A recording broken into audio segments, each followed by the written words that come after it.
আপনাদের কাছে আজকে নতুন একটা টিপস নিয়ে আসছি।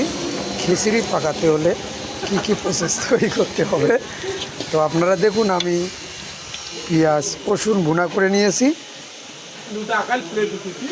এখন এখন জল দেব, 2 কেজি চাল হবে।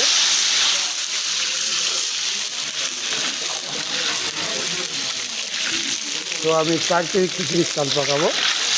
তো আমি 4 জগ পানি দেবো।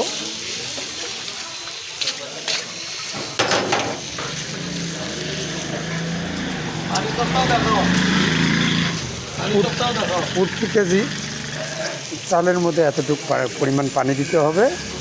তো আপনারা সুন্দরভাবে খেয়াল করে নেবেন। এর পরিবর্তে আমি হলুদ অ্যাডজাস্ট করব।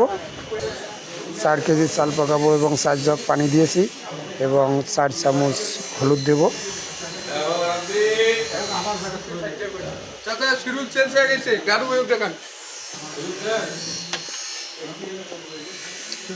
তো 4 চামচ হলুদ দিয়ে দিলাম।